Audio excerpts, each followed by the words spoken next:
Bueno, hoy vamos a hablar de todas esas personas con las que venimos como compañeros de existencia, aquellos que llamamos familiares. Esta conferencia se llama Explicaciones sobre la familia y los apegos. Hoy vamos a revisar esa relación que tenemos con nuestros familiares y vamos a hacernos varias preguntas, algunas de origen metafísico, para ver qué relación nosotros tenemos con ellos y qué implican esas relaciones. Cuando estas personas nos dan unas pistas para que nos conozcamos a nosotros mismos y hagamos un trabajo interior. Y también vamos a hablar un poco sobre los afectos y eso que llamamos los apegos. Vamos a tratar de distinguir lo que son afectos de apego y a lo que llamamos amor. A ver si el amor es algo más universal, más extendido. Y de esta manera, pues, esta conferencia no solamente busca darnos teoría, sino mostrarnos que hay la necesidad de hacer un trabajo en relación a esas personas con las que convivimos mucho tiempo, que llamamos familiares. Pero bueno, preguntémonos qué entendemos por la familia. Cuando nosotros nos hablan de familia, pues viene a nuestra mente todas esas personas con las que crecimos, como son nuestros padres, hermanos, tíos, primos, sobrinos, los nietos, con los que nos reunimos de pronto a fin de año, aquellos junto a quienes crecimos y tuvimos muchas experiencias, algunas buenas, otras malas, amargas, alegres, con las que vivimos muchas cosas más que con otras personas, aquellos a quienes llegamos a conocer profundamente tal y como son ellos en la vida íntima. Crecimos junto a ellos y también tuvimos discusiones, peleas, encuentros buenos, encuentros malos, dramas, tragedias muchas veces. Y tenemos que preguntarnos qué hay en esas relaciones cercanas, si hay algún vínculo que nos invite a conocer o a entender nuestra vida desde una manera más profunda. Si aquí encontramos pistas para conocernos a sí mismos y hacer un trabajo. ¿Por qué vinimos a esta familia y no a otra, habiendo tantas familias? Son preguntas que nos tenemos que hacer. Pero primeramente debemos saber cuál es la función de la familia. ¿Es importante la familia? ¿Ustedes qué creen? ¿Sí? ¿Se diferencia algo en la persona que tuvo una familia buena o una mala, o directamente el que no tuvo familia, el huérfano? ¿Tiene diferentes condiciones o diferentes posibilidades en la vida la persona que tuvo una familia y la que no la tuvo? Pues por supuesto que sí. ¿Por qué? Porque de los familiares, de nuestros padres sobre todo, obtenemos las bases, los principios, los valores fundamentales sobre los que edificamos nuestra persona, en relación a los que moldeamos nuestro carácter, sobre todo de nuestro padre y de nuestra madre, de la manera como fuimos tratados por ellos. Eso es fundamental en nuestra vida. Es diferente un niño que desde pequeño fue maltratado o directamente a quien no se le dio ningún afecto, al niño al que se le dio importancia, se le prestó atención, se le ayudó, se le atendió, se le explicó, recibimos una explicación de nuestro padre, sentimos su orientación, recibimos una caricia de nuestra madre, nos cuidó cuando estábamos enfermos. Obviamente la diferencia es muy grande en una persona que nace con ese rol familiar completo, a la persona que vive de pronto con una familia de divorciados, o directamente con padres que no pueden cumplir esa función por una u otra razón.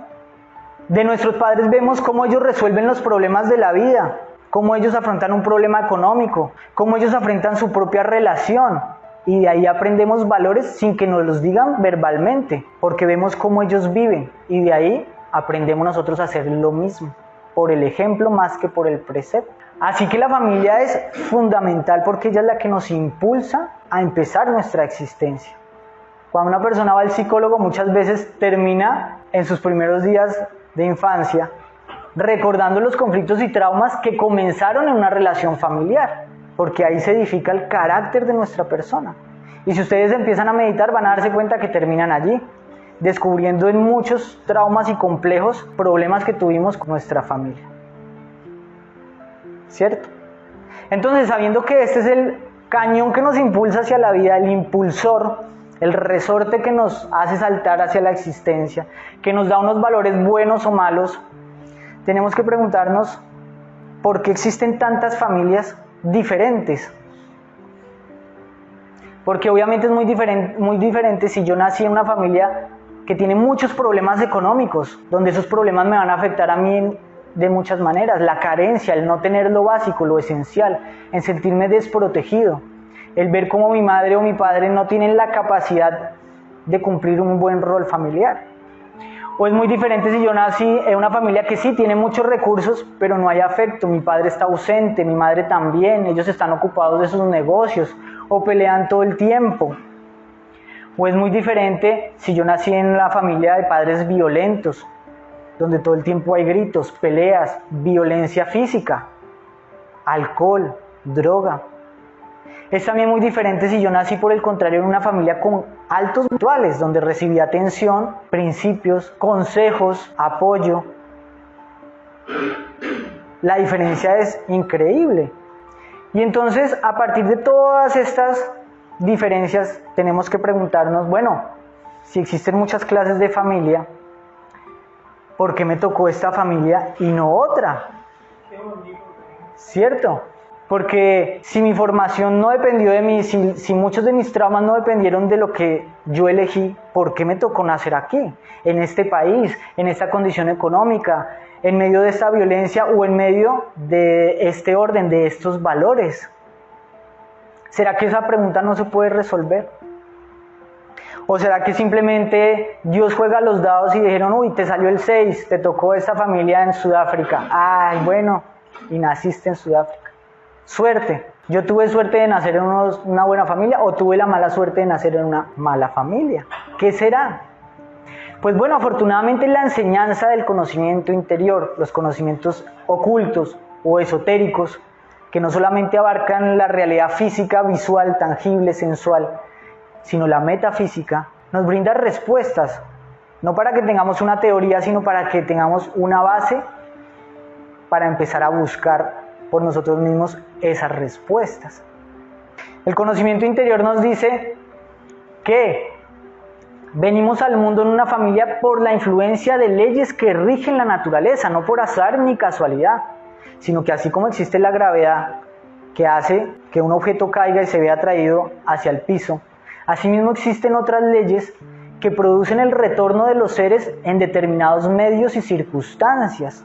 Y cuando yo entonces veo esas leyes y las empiezo a estudiar en relación a mi propio caso, veo cómo el conocimiento interior me empieza a dar respuestas y empiezo a entender por qué estoy en mi familia, qué estoy haciendo acá. Porque el conocimiento interior nos dice, amigos, existe la ley de la reencarnación y no estás aquí por primera vez. Existe un antes y existe un después. Existen condiciones previas a tu nacimiento. Quiere decir que el niño que nace inocente en el África o en un país en guerra no es tan inocente. No es que Dios estuvo jugando a los dados y le tocó a él nacer en un país en guerra.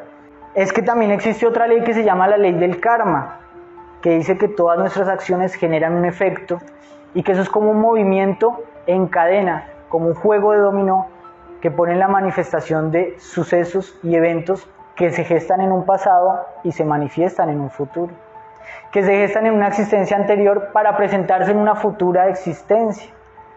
¿Por qué nací entonces en esa circunstancia? Pues por un karma. Y es diferente el karma de la persona que hace buenas acciones a la persona que hace malas acciones. Es diferente el karma de la persona que se dedica a vivir bien y el retorno de esa persona al escenario de la vida es diferente al retorno de una persona que no tiene en cuenta el bien o el mal que hace a los demás. Y el conocimiento interior también nos dice que existe la ley de la recurrencia. Quiere decir que por karma desarrollamos buenos y malos vínculos con otras personas, buenas y malas relaciones, y que con esas personas nos venimos reencontrando en una vida muchas veces y también vida tras vida. Esa persona que llamo mi enemigo, con el que tengo enemistad, con el que me peleo, con el que tengo broncas, al que busco hacerle la vida imposible, con esa persona vuelvo a encontrarme en otra vida, por algo que se llama recurrencia. Esa persona a la que yo quiero, a la que yo estimo, a la que yo le hago el bien, con esa persona también me vuelvo a encontrar en una vida próxima. Y muchas veces en medio de un entorno familiar, para que por karma yo reciba el bien y el mal que le he dado a esa persona. Y las leyes también nos dicen que existe la afinidad y que la afinidad reúne personas que son parecidas en entornos y espacios y circunstancias similares.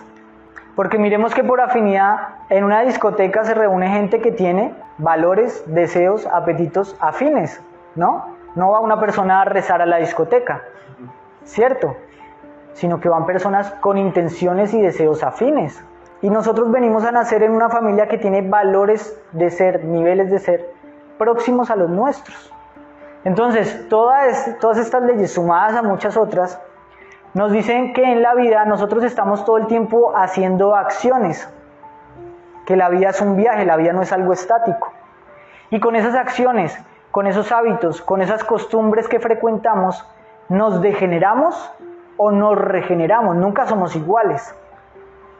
O trabajo sobre mí mismo, o no trabajo y me vuelvo peor persona. Y de acuerdo a eso formo mis valores, con los cuales yo actúo, con los cuales yo genero un karma, con los cuales yo genero unas afinidades con personas, con las cuales genero unas recurrencias para más adelante y con las cuales me hago afín a una futura familia. ¿Cierto? ¿Sí se entiende? Es decir, que con todas mis acciones yo estoy yendo como en un viaje que me va a llevar a las condiciones o a relacionarme con personas que son similares a mí. Si yo me regenero, pues voy a reencontrarme o a relacionarme con personas que también están en un nivel de regeneramiento. Si yo me degenero, ¿qué pasa? Si yo me la paso bebiendo, si yo me dejo llevar por las drogas, me voy a relacionar con personas que hacen ¿qué? Degenerarse, drogarse, consumir pornografía. Y entonces por afinidad, ¿voy a ir a una familia mejor o a una familia peor? Simple. ¿Cierto? Es decir, que todos vamos en una escalera a un fin al que nosotros mismos nos proponemos llegar, consciente o inconscientemente. El conocimiento interior nos da las pistas para que nosotros decidamos a dónde queremos ir. Y entonces, ¿qué podemos hacer con este conocimiento? Pues este conocimiento nos pone una tarea grandísima. Primero, conocernos a nosotros mismos en el espejo de nuestra familia, porque nuestra familia está diciendo algo de nosotros mismos. Porque si estamos diciendo que estamos ahí por afinidad, quiere decir que los defectos y virtudes de nuestros familiares tienen una afinidad con nosotros. Que a veces nos quejamos de nuestros padres que nos abandonaron, que fueron groseros, que golpeaban a nuestros familiares, que hacían esto o aquello. Pero esa violencia debe estar también en mi interior. Porque por algo estoy ahí. Es como si yo estoy quejándome en la discoteca del olor a cerveza, de que todo el mundo grita, pero yo ¿por qué estoy ahí metido? Pues porque voy a ir a hacer lo mismo. Porque la vida me ha llevado ahí. ¿Por qué estoy sufriendo los maltratos de un familiar? Pues por karma. Y si yo tengo el karma, quiere decir que he dado esos maltratos, tengo ese yo en alguna parte de mi ser. Es decir, que nuestros familiares son un espejo de autoconocimiento, que si lo aprovechamos nos van a permitir corregir esos defectos que nos están llevando a recibir tratos que no queremos recibir. Y ese trabajo que hacemos nos va a permitir convertirnos en los familiares que quisiéramos tener. Porque ¿quién no quisiera tener una madre cariñosa que estuviera pendiente de uno? O un padre que le hubiera dado buenos consejos, que lo hubiera apoyado, que hubiera sido generoso con uno. Pero hay que preguntarse, ¿yo soy generoso? ¿Yo soy el padre que quisiera tener? O tal vez en la relación con mi hijo le di los mismos tratos que me dio mi padre a mí. O soy igual de violento de la violencia que me quejo de mis padres o de mi hermano.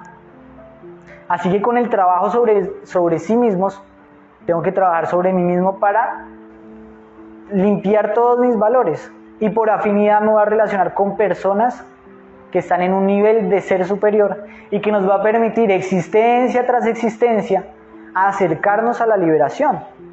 Porque eso se trata de esto, de que todos los días nosotros hagamos actos que conviertan nuestra vida en un viaje a la liberación. Cada uno mirará a qué velocidad quiere ir, pero lo importante es no ir para atrás, sino ir para adelante. Este acto me está llevando a meterme más en el mundo, a degenerarme más, a perderme más, o esta serie de actos me están llevando en un viaje a la liberación. Y ese viaje pues se realiza existencia tras existencia. ¿Sí se entiende? Entonces acá no solamente tenemos la tarea de ver por qué estamos en nuestra familia. Con la meditación podemos descubrir cosas maravillosas de nuestra familia, reflexionando sobre los maltratos que recibimos, sobre las circunstancias difíciles que nos tocó pasar, sino que nos dice, bueno, ¿qué cosas no quisieras volver a vivir? Entonces trabaja los defectos que te llevaron a vivir esas circunstancias. Porque la familia está ahí para enseñarnos algo. ¿Cierto? Muy bien. Ahora, vamos a hablar de otro aspecto de la familia que llamamos los afectos familiares, que es algo que se ve mucho en el entorno familiar. Generalmente en una familia, digámoslo así, normal, que eso ya se está perdiendo, lo que caracteriza a esa familia es que hay unos tratos afectivos especiales, porque dentro del círculo familiar recibimos esos tratos preferenciales. Es diferente cómo nos tratan nuestros familiares a nosotros, a las personas que no son familiares. Y a eso le llamamos tratos preferenciales. Dentro de ese círculo recibimos respeto, tolerancia, apoyo, cariño, protección. Y eso hace que nosotros sintamos una atracción hacia nuestra familia. Que cuando estemos de viaje nos acordemos de ellos. Porque el respeto que nos dan nuestros familiares, la tolerancia que tienen muchas veces hacia nuestros defectos, no la tienen otras personas. El cariño que tiene nuestra madre o nuestro hermano de estar pendiente de cuando llegamos y te recojo en el aeropuerto, si quieres que te ayude esto, que se enfermó, que tómate esta sopa, que hazte este remedio. Son tratos que generalmente ocurren dentro del círculo familiar con más intensidad que fuera de ese círculo.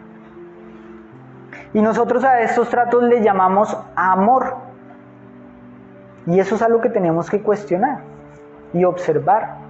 Y preguntarnos por qué esos tratos se encierran en el círculo familiar. ¿Qué creen ustedes? ¿Que esto es amor?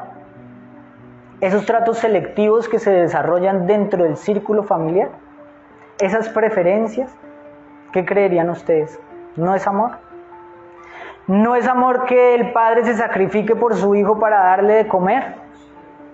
¿No es amor que el padre vaya y trabaje horas extras porque el niño tiene que llevar útiles y uniforme al colegio?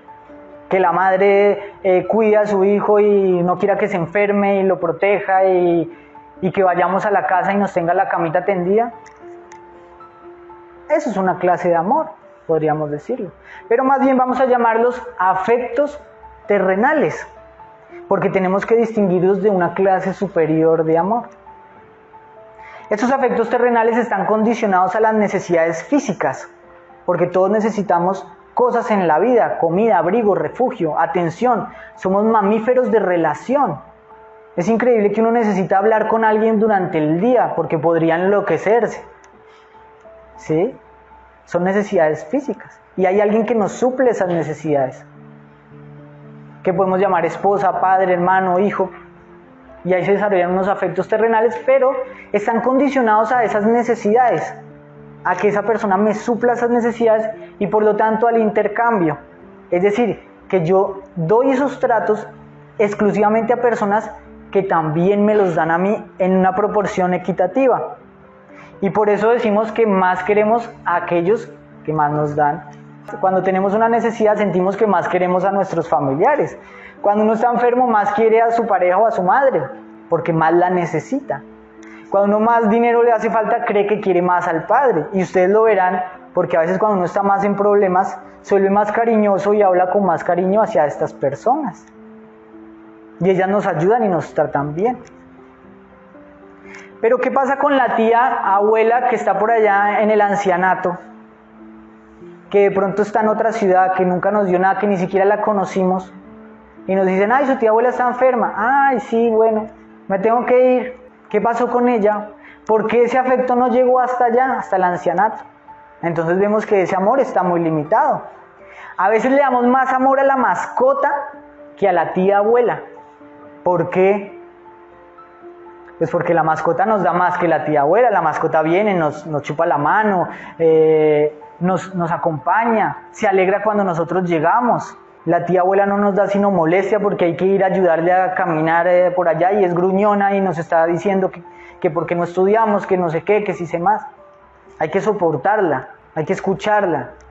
Entonces vemos que ese amor está limitado. Y si así es con la tía abuela, ¿cómo será con todos aquellos que nosotros llamamos los extraños, que ni siquiera hacen parte de nuestro círculo familiar, sino que están por allí, que no los conocemos, que son diferentes, tienen otro color de piel, tienen otras costumbres, hasta otro idioma. ¿Qué pasa con ellos? Ellos son los extraños directamente. Y ellos no nos interesan para nada porque no tienen nada que ofrecernos. Ni siquiera la afinidad de que sean parecidos a nosotros, de nuestro país, de nuestro equipo de fútbol, algo. No, son personas que están ahí y que al ser extraños despiertan en nosotros la indiferencia. Podría esa persona estar con una grave enfermedad y nosotros tenemos la frialdad de pasar de largo. Pero ¿qué pasa si esa señora fuera nuestra madre? O la persona a la que nosotros sentimos mucho afecto. ¿Qué pasaría? O el amigo de nuestra escuela, o alguien que nos reconocía. ¿Qué pasaría? ¿Sentiríamos lo mismo? No, de alguna manera sentiríamos el deseo de ayudarle. De la misma manera, nosotros somos extraños para ellos, para otros. Y lo sabemos, somos extraños para el policía. Y el policía viene y nos va a poner la multa y él no ve que seamos, mírate, lo hiciste mal, toma la multa. Pero si uno fuera el hijo, le dice, ándate acá, vete. No se la ponen, ¿cierto? No se lo piensa dos veces. O si uno está muy enfermo y llega y no tiene el seguro cubierto, el médico no lo atiende, porque es un extraño. No, lo siento, pero yo no atiendo personas que no tienen cobertura. Esa cobertura no le sirve, así se esté muriendo. Pero si fuera el padre del médico, es muy probable que lo atendiera si hubiera una buena relación entre ellos. Todo cambia. Entonces vemos que esa es una especie limitada de amor. Y es una especie limitada de amor que va a engendrar algo que llamamos los apegos. ¿Qué es el apego? Pues es esa necesidad, es ese aferramiento que tenemos a esas personas, poquitas, que nos dan ese trato que nadie más nos da, un trato especial, irreemplazable. No somos extraños para ellos. Son aquellos que nos reconocen, nos quieren, nos dan cariño, nos tratan de manera especial, nos ven de lejos y nos saludan. ¿Qué pasa si esa persona no está? ¿Qué pasa si estoy en otro país? Nadie me va a dar ese trato, soy un extraño para todos. Entonces obviamente es natural que surja el aferramiento, el miedo a perder esas personas, porque es que esas personas nos dan tanto y creemos entonces que eso es amor porque con ellas intercambiamos, tenemos un negocio, un toma y dame, y ese negocio nos encanta, porque es que a uno le gusta también saber que uno puede hacer sentir bien a otra persona, que uno satisface a otra persona y que esa satisfacción que yo le doy me da el merecimiento de que ella me lo dé a mí. Tenemos un buen trato y entonces decimos, con esta persona hay amor. Pero señores, eso no es amor. Eso es un negocio afectivo que en el campo terrenal, dentro de un límite, es correcto y necesario. Pero creer que eso es amor genera el apego, y el apego no es amor. Y lo sabemos porque en el apego sufren los dos extremos. Y el apego da origen a conductas compulsivas. Porque al creer que esas son las únicas personas que nos van a amar, es natural que desarrollemos la obsesión, es natural que desarrollemos dependencia, es natural que queramos controlar a esas personas, controlar las circunstancias, es natural que nos den celos y envidia si esas personas demuestran un poco de afecto a otras personas porque están diciendo, hey, ese afecto que me dan a mí ahora se va para otro. Es natural que nos salgan las preferencias y que queramos estar todo el tiempo con él y lo tratemos mejor a él que a él porque es que yo tengo ese negocio afectivo con él. Y es natural que salga la sobreprotección y el miedo a perder esas personas.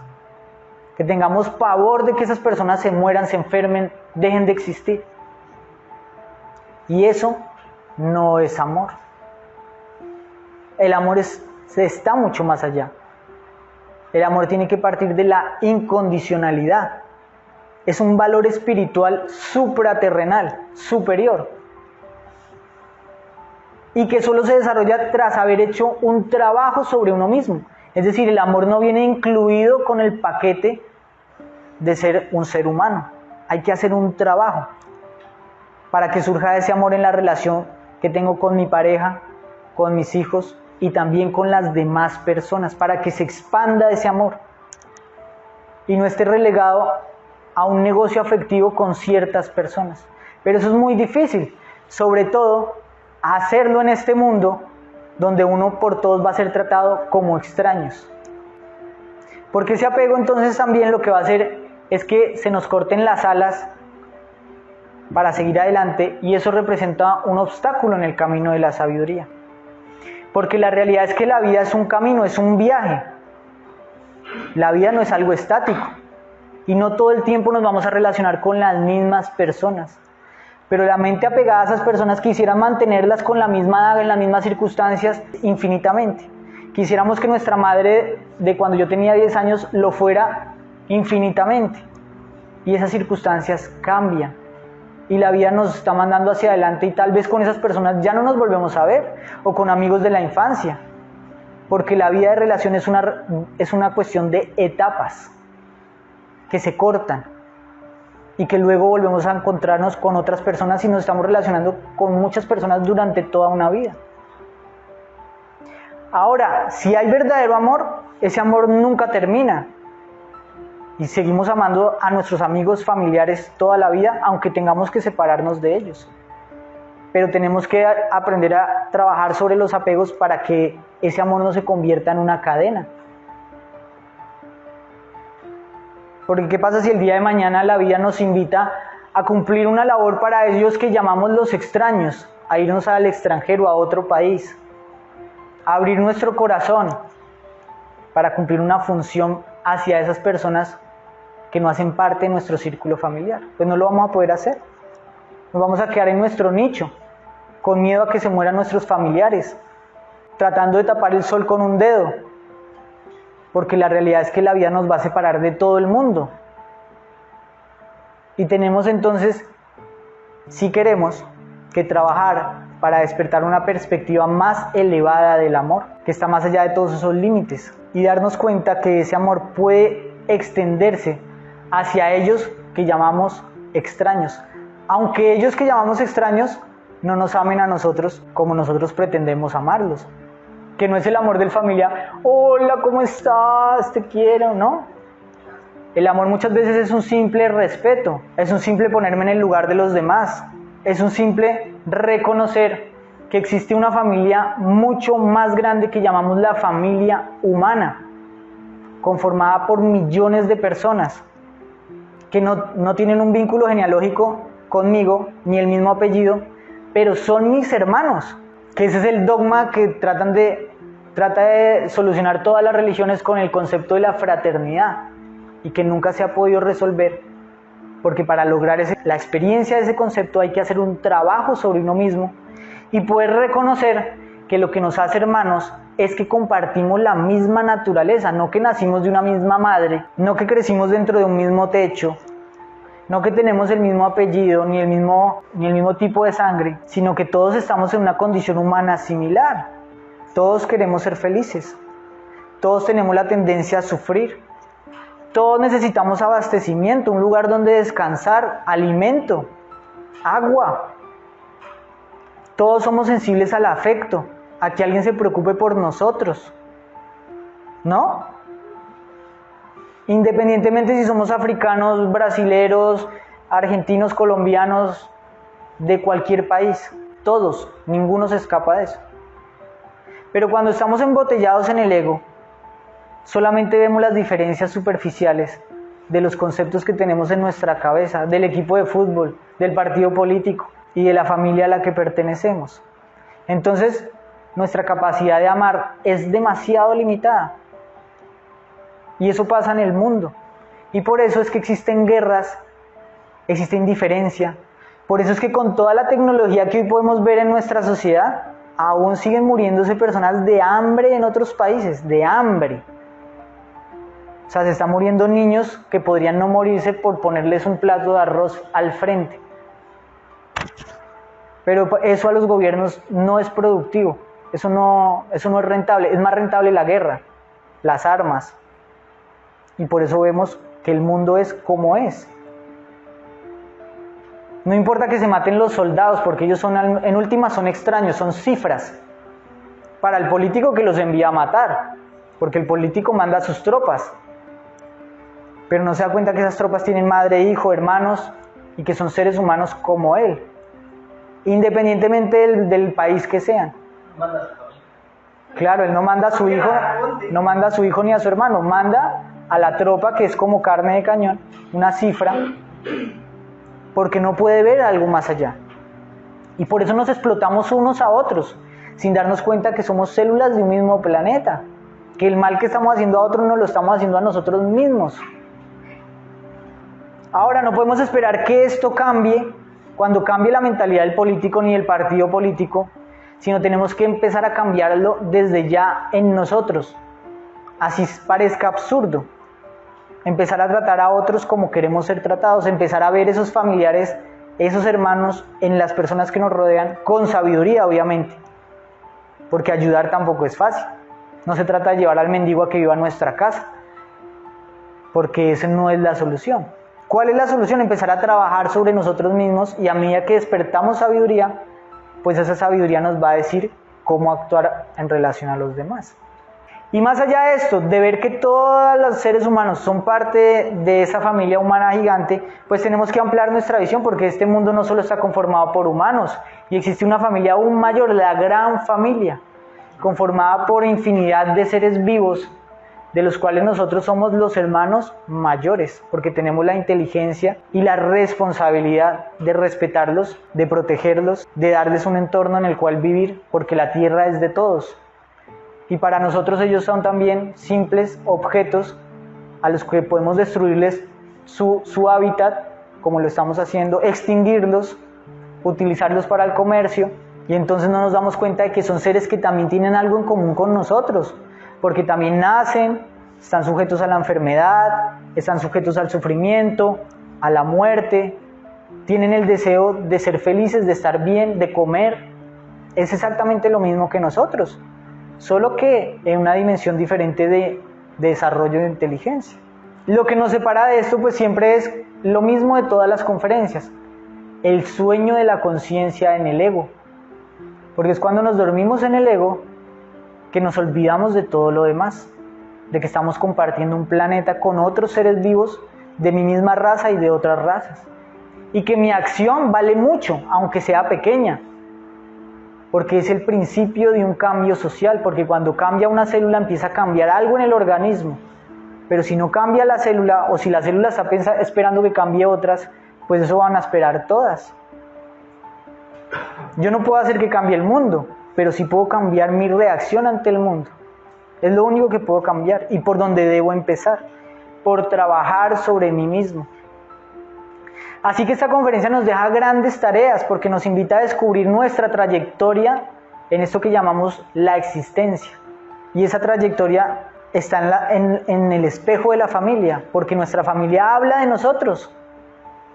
Los defectos de nuestros padres y de nuestros hermanos están en nosotros. Y nos los pusieron ahí cerca para que los veamos como un espejo, no para que nos quejemos de ellos. Porque entonces, ¿qué pasa? Vamos a seguir siendo iguales, los mismos. Si yo aprovecho eso, pues voy a empezar a cambiar mi condición y a mejorar mi relación con la familia y a retornar en una familia con mayores posibilidades y a ir en ese camino hacia la liberación. Y de paso, a cambiar esa visión que tengo del amor, que no solamente se cierre a mis seres queridos. Que comprendamos que esa relación o ese amor está vinculado a los intereses y al intercambio. Y sí, es necesario, pero hay algo mucho más elevado. ¿Se entendió esto? ¿Todo claro? ¿Queda alguna pregunta? ¿Alguna duda? Muy bien.